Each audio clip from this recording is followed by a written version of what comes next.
Welcome everyone to the subject English in grade 9 of Miss Tao in the Super Memory for Schools program.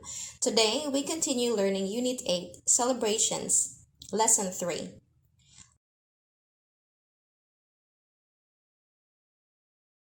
Let's see what today's vocabulary is. Pretty simple, right? Today, we have to compose, nationwide, to satisfy, to repair, and about the grammar, we will learn relative clause. In the previous lesson, you have learned relative clause with the three relative pronouns who, whom, which. Today, we will continue with relative clause and two new relative pronouns whose, showing position and that. Now let's learn today's new vocabulary. To compose. To compose. Nationwide. Nationwide. Nationwide is both an adjective and an adverb. To satisfy. To satisfy. Look at the picture. The food in this restaurant can satisfy all kinds of taste. To satisfy. For the verb satisfy, we have adjectives like satisfied, with, and satisfactory.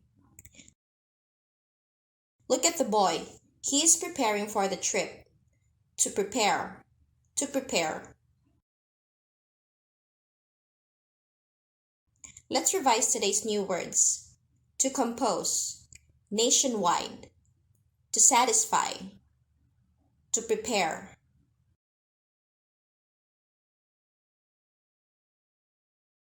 Next, let's come to grammar. Today, we will learn about relative clause. In the previous lessons, we have learned about relative clause with three relative pronouns, who, whom, which. Today, I will introduce to you two new pronouns, whose, indicating position, and that. Before learning about whose and that, let's revise relative clause. So what is relative clause? Relative clause is a subordination used to support the noun in front of it. Relative clause is right after the noun that it supports. Relative clause is connected with the main clause through relative pronouns whom, who, which, that, and whose. Let's come to the relative pronoun whose, referring to possession. Look at the picture and my example. I've got a new classmate, and her hair is very long. If you put these two sentences separately, the meaning is not enough. I will combine them into one sentence. Watch. I have got a new classmate whose hair is very long. I've got a new classmate whose hair is very long. So in that sentence, whose hair is very long is the relative clause standing right behind the noun new classmate, and it uses the relative pronoun whose. So why do we use whose? Because it has the possessive pronoun. The hair is possessed by the classmate. Next, we come to the relative pronoun that. Let's look at the picture of the boy and the dog. The boy and the dog are very friendly. The boy and the dog live next door. If we separate these two sentences, the meaning is not enough. So I will form a new sentence. The boy and the dog that live next door are very friendly.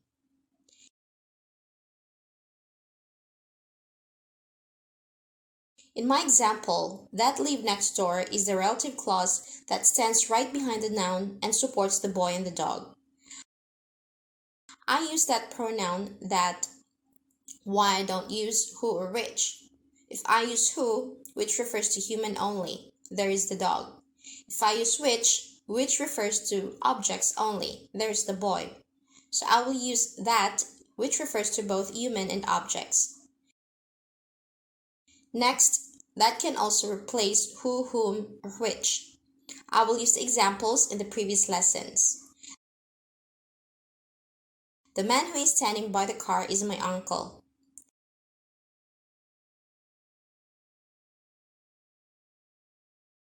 Who is standing by the car is the relative clause, going with the relative pronoun this, who. I won't use who, I use that.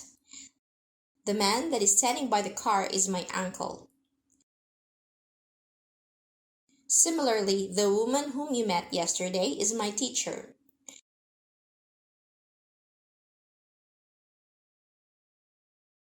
The relative clause is whom you met yesterday, and it uses the relative pronoun whom. I won't use whom, I use that. The woman that you met yesterday is my teacher. And finally, the house which is painted green is mine.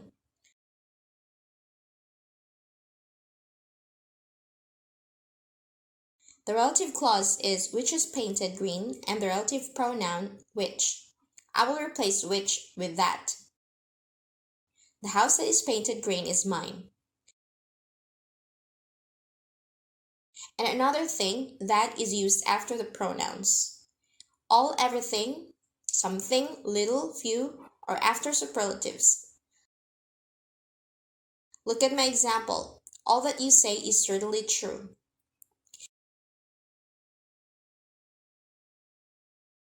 In the above sentence, the relative clause is that you say.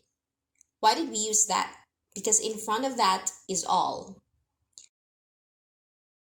Next examples, this is the most delicious food that I've ever tried. This is the most delicious food that I've ever tried. My relative clause is that I have ever tried. I use the pronoun that. Why? Because in front of it is the superlative, the most delicious. Today's lesson is very interesting, isn't it? Let's revise our new words and grammar. To compose, to compose. Nationwide, nationwide. Dissatisfy, dissatisfy. To prepare, to prepare. And for grammar, today we have learned about relative clause with two relative pronouns that and whose. That is used to replace whom, which, who. That is used for both human and objects. That stands behind pronouns like all, everything, something, few, little, and behind superlatives. And about whose is used to refer about the position. Our lesson ends here. I hope you will study well. See you in the next English lessons of Miss Tao in the Super Memory for Schools program. Goodbye and see you later.